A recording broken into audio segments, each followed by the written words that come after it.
We're not talking about the extreme, most paralysing regions of despair, where external medical help is vital.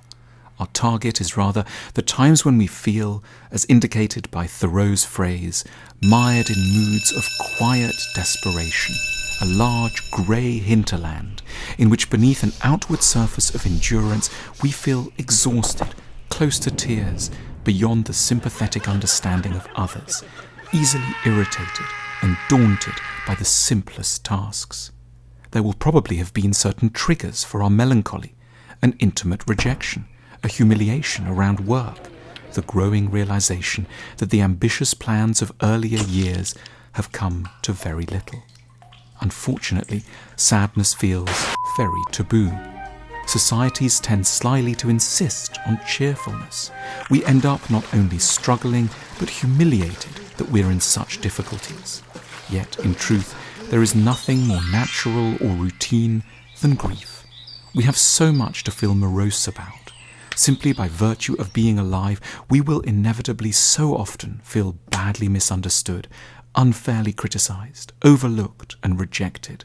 We'll be struck by our own stupidity and appalled by our inner ugliness and cowardice. We will make some shockingly poor decisions. We will let others down, and we will witness those we love suffer and die before ourselves having to give up the keys to life.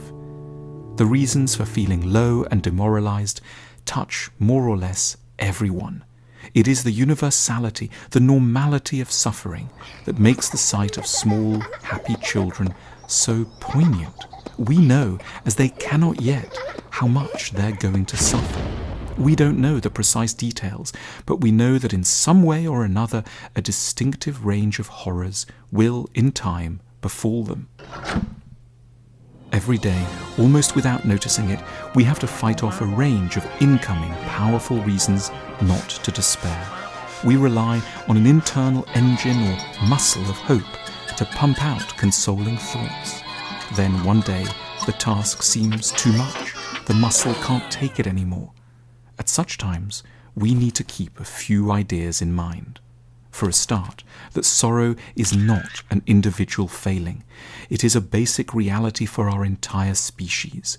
We are so extremely sensitive, such fragile constructions, constantly exposed to danger, for the most part blind, hopeful without regard to reality, and with unquenchable needs for love and sympathy.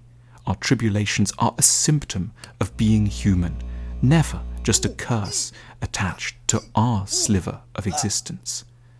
Others, who might seem successful, buoyant and composed, will travel, at moments they shield us from, to the very same places of despair we have been exiled to.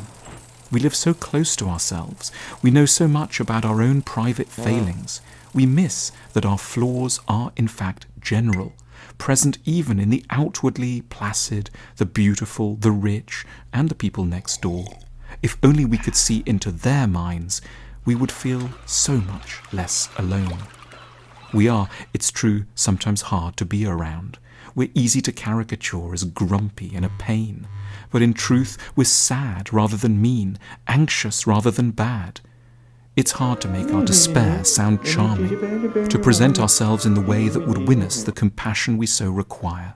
Yet we're being harder on ourselves than we would be on a friend. We should, at the least, accord ourselves the same degree of forgiveness we wouldn't hesitate to direct to an acquaintance. In the end, however tempting it is, we can't just abandon our lives. There are too many people who rely on us, even if their presence doesn't feel real right now. Above all, we don't know the future. It's the other side of our dependence on chance. Things can get slightly better for reasons it's hard to foresee. Just as pleasures fade and can seem meaningless in retrospect, so pains, at least sometimes, can pass or soften. Things we thought we'd never be able to get over gradually become bearable. We adjust our mental posture. We stoop to accommodate a new reality. Being miserable does not exclude us from the human community. It's a sure sign that we are very normal, and that life is progressing in its own dark way, more or less exactly to plan.